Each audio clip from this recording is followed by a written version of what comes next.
welcome back to the Lego room. I am going to be building a bunch of sets today, little sets. I've been sent a whole bunch of tiny little sets. Some of them I've already built on the channel, some of them I haven't, and the whole purpose today is to play around with camera angles.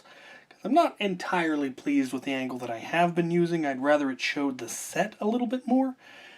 So I'm going to be trying several different camera angles today, and in between each set a number will pop up, of course, and or before each set. And you guys can then comment down below which angles you think are the best, or which ones you thought were lousy, or whatnot. And hopefully I can improve the videos. So, we're going to start with a Chima set. Because I was sent some Chima sets by Sparky Santos, who is awesome. And I'm going to build them. So first we have set 30254, Rascal's Double Crosser. Sounds neat. Where are you going? Alright. What do we got? What have we got? Right, as per spec, we build the mini first. He has them crazy eyes. Give him the less crazy eye look.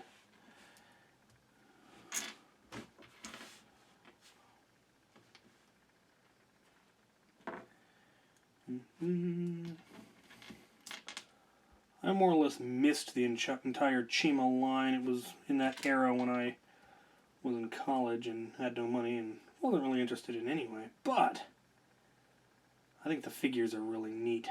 So we've got Rascal. Very nice. Alright. Let's build his vehicle. I feel it might be getting washed out by the light at this angle, but I'll let you guys be the judge.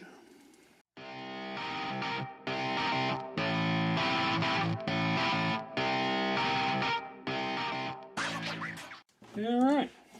And there it is.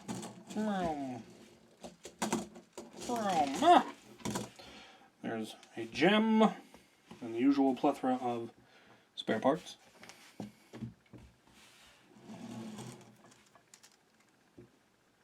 Focus? No? Maybe not? Huh. I like it. Pretty groovy. Alright, let's bust open the other one and switch angles. Now, we'll try a forward-facing angle. Now we have set 30265. So, the next one in sequence. Neat. And this is Juarez's fire bike. Oh, I like the look of that.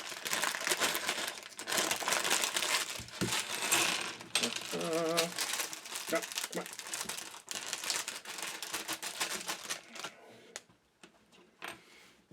on. Even smaller instructions. That is impressive.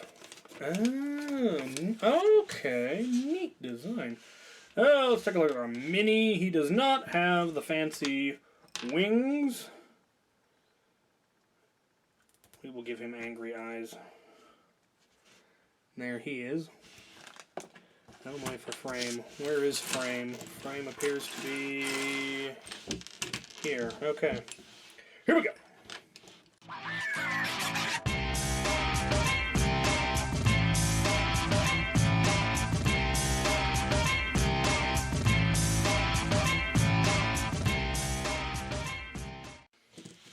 And there it is. I definitely like this one more than the other one. Just the way it's designed, I think, is really cool. I think it's interesting they only had the one covered hubcap for the back. Oh, I guess because it would have gotten in the way of the flames. Little flame launcher on the front. The usual plethora of spare parts, including another gem. And a bunch of other. This is an unusual one to be a spare part. But there's definitely nowhere for it to go. Yay for spare parts. Ah, no, come back here. This one definitely rolls better. Oh, he's lost a wing. No. No, don't put the wing on. Wrong. Ha! Ha! You missed it. I need to crash here. Blam! Ha ha ha! He is victorious. Alright. Another set. Another camera angle. Right. Now for a completely forward facing. We'll see if my hands stay out of the way and if I can stay in frame properly. This time we have a set from Daniel Dillman. This is set 6049. The Viking Voyager, and this, as I have said, is one of the oldest sets that I can remember having. I remember having this set as a kid and loving it, everything about it, and we'll go into the details. I think I've already done this one on my channel.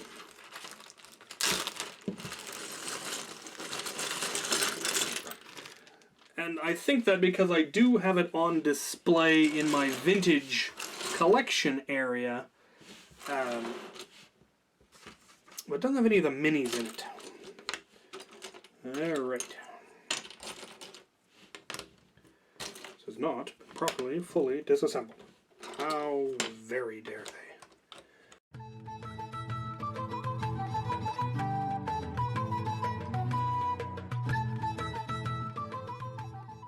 And there it is, the Viking Voyager. It's of course meant to vaguely represent a long ship of sorts. And yeah, like I said, it's always been one of my favorite sets. And looking back at it now, it's even better than I had remembered. I hadn't understood the fact that a set this small. This would have been, you know, maybe originally a $8.97.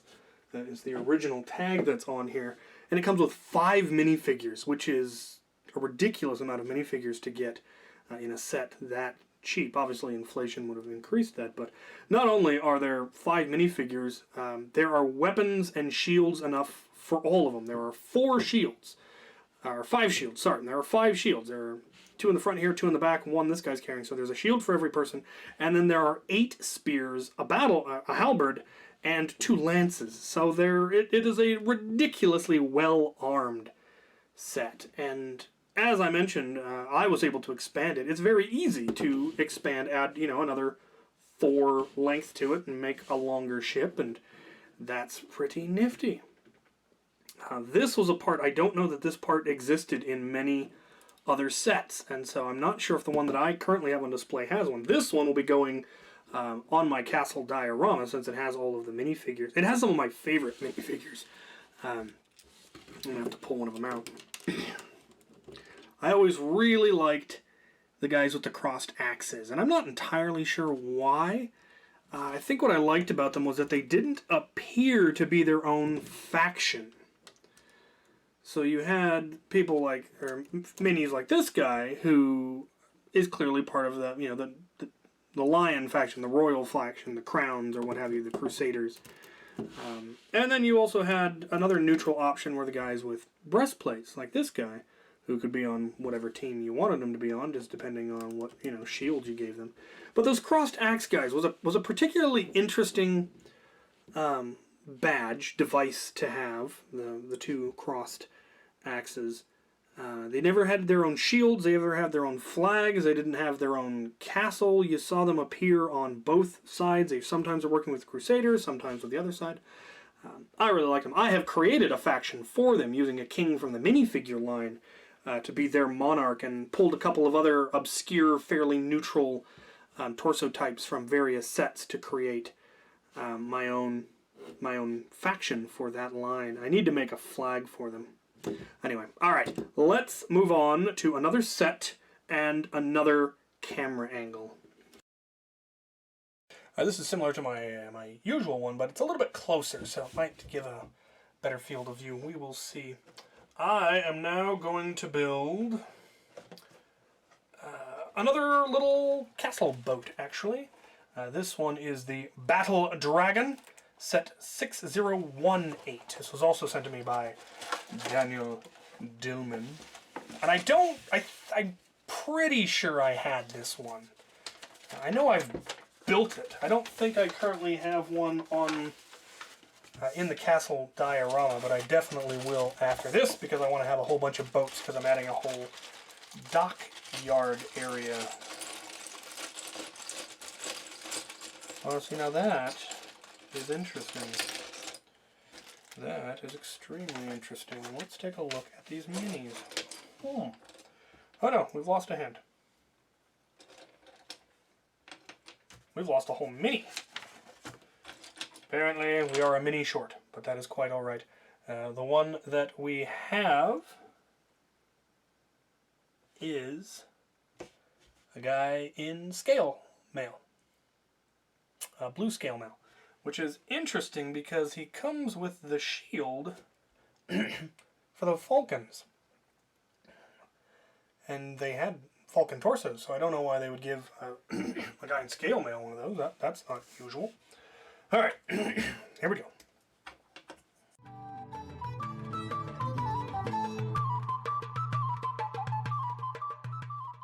Alright. So, what all is missing? We're missing a red flag. It's supposed to go on the back. We're missing another guy who's supposed to be in red scale mail, pretty much the reverse colors of this guy. And they have replaced the two boat oars with spears, which they used spears as boat oars in the previous set because the pirate line hadn't come out yet, and so they didn't have boat oars yet, but when this one came out, they did. So also crossbows are out. So yeah, this is a little bit later. Pirates have come out, proper boat oars come out, but I actually really like using the spears as paddles because then you can use them as spears. And we'll put them right here. And yeah, that's a neat little one. I like the second deck they have there. It adds a fair amount of neat parts. It has that fancy part back there that I didn't know had ever been in a castle set. I knew they were in the pirate sets. Like I said, I probably got this one for a birthday or Christmas or something, just because it was a cheap little set. This one was $3.99 when it came out. And again, it came with 2 minifigures, and a fair. Well, it actually only came with the 1 weapon, which was the crossbow. It's not supposed to have the 2 spears, but anyway, still neat little set. It will go in the. These parts are old and not sticking well, but it will go in the by the dock. I know I've got another small pirate boat or castle boat there as well as the larger one. Very cool. All right. I'm gonna build one more little one, I think. All right. Now we are building Castle Guard, set 6035. And I don't think this is one that I had. I'm going to try a real up-close angle and see how that works out for us. Hopefully this one has all of the minis, because I would really like to have these minis.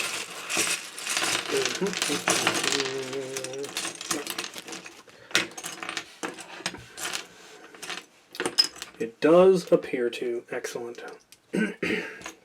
Interesting, there's a cape in here that I don't know is actually part of the original set. Doesn't show him having a cape. Neat. Bonus cape. There are 2 minis. We have a knight, another black falcon shield, and then we actually have his, I assume his squire, his page, his man-at-arms, also has the black falcon logo, so that's pretty cool because I always liked that faction. Alright, now we build the little tent looking thing.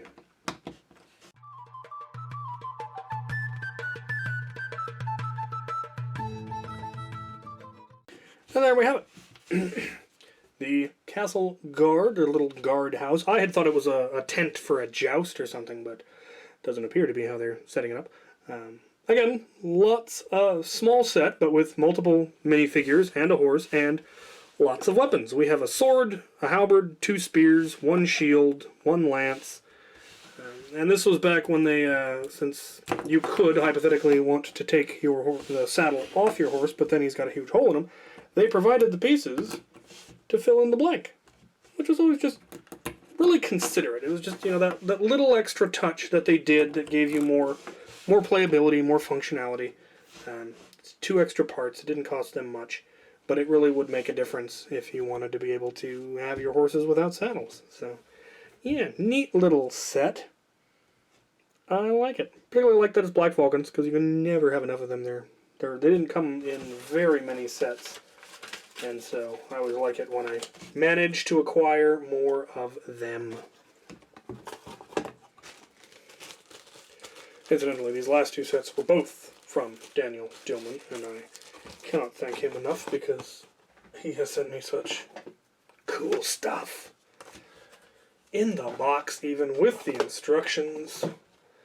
No idea where he's getting these, but it's amazing. Alright. Alright, we're going to try another one. This is set 6833. I don't know what it's called, because I don't actually have the box where it normally would be written. It's a little m-tron set. And that's another one I know I've already have one in my collection, but I don't know if I built it on camera, so we're going to build it again anyway. We start out, of course, with our Mini, who, oh, he's got a broken side. That is common amongst Minis, tragically. Alright. Oh, and his helmet is all manner of messed up. It looks like it has... It actually looks like a factory flaw more than damage. Though it's probably damage. Anyway. Let's get him a new helmet. Because that just won't do. It won't do! It won't do. There we go. Okay. m-tron Mini complete. Now for the build. Oh, that is, I don't know where this set came from, but there has been an impeculiarity committed that you will see in a moment. For shame, there has been a substitution. And there's a part missing. Oh. I have my doubts about the source. Not the person sending him to me, but where they are getting him, because there's some dubious stuff going on here. This is not... this is supposed to have an m-tron logo on it. Now, the good news is, I think I might have a spare. Give me one moment. Success!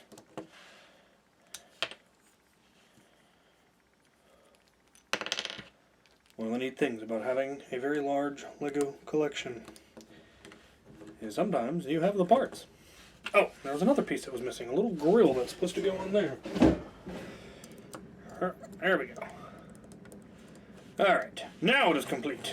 We have our little m-tron buggy. No magnets involved. Probably, I imagine that would have been, probably adding a magnet would have doubled the price of the set. I mean, they could have had a little magnet bit back here that picked up one of their magnet boxes, but as it is, it's a neat little space rover. I dig it. Train? Yeah. Just to be clear, I'm not annoyed that the parts are missing or pieces have been replaced because I didn't pay for the set. But I am annoyed by proxy for Mr. Dillman, I believe, who did pay for this set and presumably paid, you know, assuming that all of the parts were there and in good condition, and then it turns out it wasn't. So I would be annoyed if he is being swindled by duplicitous third-party Lego sellers. But still, cool little set. Okay, let's try another set and another camera angle. We have another little castle set. This is set 1463, which may or may not have had a name. Maniac Starter Set. Fast, fun, easy. Super cheap back in the day. pretty sure I have built this one on my channel before, back when I did a video on just a whole bunch of carts. So we have our mini. He is a Crusader type. Very nice. And then we build our super simple and yet still slightly interesting and complicated part. You can see the dust pattern from how it was built before. That is neat. Alright. Oh, wow. Okay, this one is in some pretty impressive condition, actually. We'll see. I'll show you what I mean here in a minute. Back in the day, the little 1x1 round pips came connected on the center post. They didn't actually break them loose from the molding. And so, yeah, this person has them in their original condition, which I am going to go ahead and keep them in because that is very rare. Okay. I think my hand was probably blocking all of that, so this is probably not a good angle. But here we have little cart. It's got a treasure chest with some treasure, a shield and a sword, and a spear with a flag, and a guy to trundle it about. These were neat sets. I liked these kinds of sets because, I mean, it came with extra accessories, it came with treasure, it came with parts for building. I mean, if you had more parts, you could build bigger carts. Came with a little mini. It was a tiny little poly bag. It was the type of thing you could easily convince your parent into buying you when you were in the store and like, oh, it's only $3 or $2.39. But it was actually chock full with a lot of good parts. Multiple weapons, loot, cart. Ah, oh no! Woo! Cool. Alright. Let's try another set and another camera angle.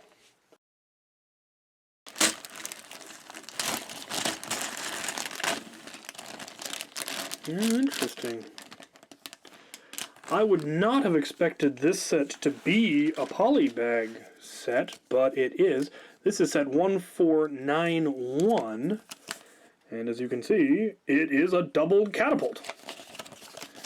We're going to see how this first-person angle works on a smaller set. This isn't too big, so I think we should be able to fit it all in frame. Alright, let's take a look at our minis. They appear to be identical.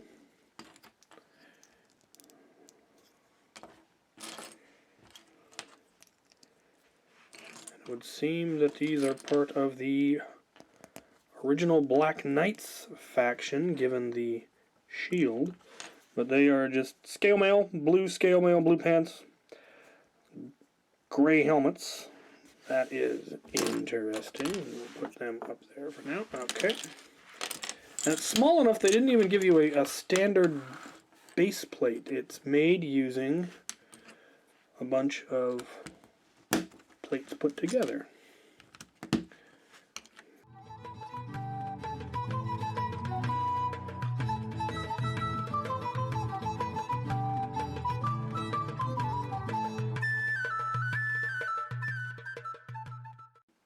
Alright, well, let's take a look at this. It is a functioning catapult. Put a little round in there and twang! And you can adjust how it fires by how hard you fling it and by the angle that you put the bucket. You can make it fire practically straight, you can have it very arced. So it actually is very eminently functional, and they put it on a swivel base, which is neat. So there's some neat parts in here. The buckets, the swivel base, the fact that it has 4 arches. Those are actually a fairly uncommon part, it turns out. But yeah, simple little poly bag. Also not very expensive back when it first came out. And still very, very playable. Even you could set up the minis and launch at them, or you could, if you had larger sets, you could lay siege to the castles and whatnot. Again, they were very generous with the weapons. You have twice as many weapons as you have minis, so you could give them swords or you could give them spears, whichever you preferred. I'm sure there were alternate models you could build to make to turn this into a ballista rather than catapults. The dual catapult is neat, because it just, I mean, it doubles your firepower, and you do have 2 guys. So yeah, neat little set. I like it. I will have to... This will go with the rest of the old Siege equipment that I've built, because there were a bunch of old Siege sets. Especially the ones that came with the extensions to the castle walls. That was one of the coolest things that I think they ever did, was giving you castle wall expansions that came with Siege engines. Just neat stuff. Alright, let's try another camera angle and another little set. Now this is still a first-person angle, but it's a little bit higher and a steeper angle to hopefully get up over my hands. We'll see how that works. Again, it's very close, so it's only going to work for tiny little sets like this one. This is the Renegade's Raft. I think I may have built this one already, but it's 6234, and this is definitely one that I had, and it was a neat one. And yeah, let's get into it. Well, the minu's already built, and he is a pirate. I think it's funny, they did a very poor job of rendering the pirate hat in the drawing. I think the proportions are decidedly off, and it amuses me greatly. We got our pirate, and we have a shark. These were new. I remember getting them and thinking they were just the coolest thing, the sharks. Alright, this is a very simple set, and it could definitely be redone now, replacing this yellow with brown. Those parts in brown. Brown parts were very rare back then. They were very stingy with brown for some reason. They didn't put it in the trees, and they didn't put it in things like this, which obviously would have made a lot more sense for it to be brown. What with it being clearly supposed to be, you know, a log raft. I'm sure they had their reasons. Maybe it was just a more expensive plastic or dye or whatever. Maybe they had a reason. Maybe they didn't. Maybe they just really didn't like brown. Alright. And there we go. The Renegade Raft with shark. And once again, this was back in the day when they were not so stingy with a lot of things. So there's, again, twice as many weapons, pistol and a sword. And despite the fact that they set it up so that the one oar kind of acts like a rudder and is attached, they gave you a second oar. So you're not, you know, having only the one oar, which would be obviously mildly irritating if you wanted to build, you know, a proper boat or have him set up so that it looks like he's rowing. Having only the one paddle would have been irritating. And they give you a little flag, which is just neat. So yeah, neat little set. Another one of those, you know, tiny little, easy to talk your parents into grabbing you when you're in the store. Easy to placate a child. Here you can have this one. Look, it's got a shark. So yeah, I like it. It will go on the pirate table as is, because I like having classic stuff in there. I may then build, you know, an upgraded version that uses brown and is a little more detailed and have them both on there just because it's neat having the comparison. Alright. Alright. I think that will do it for little sets. The last ones that I have are all vintage. Like seriously vintage, like older than me vintage. And so I'm going to hold off on do them in their own video. I think I'll do, there are 3 little ones that I got, and I think I'll do them all together in another video. So, once again, let me know which camera angle you think worked best, and I will try to use that one in the future. I know some of them are probably going to have my hands on the way, and other ones aren't going to work so well for bigger sets, obviously. I mean, this tiny little box fills the whole screen, but it does seem to work for that. I might try, for a bigger set, having it like over my shoulder or something, and when I figure out what mounting is best, I will try to set up a permanent camera mount in that position so I'm not constantly having to readjust it and all of that. Right now it's just on a tiny tripod, and I usually have it set up on a larger tripod, and we'll see how it works. So, there you go. I needed this. Thanks for watching.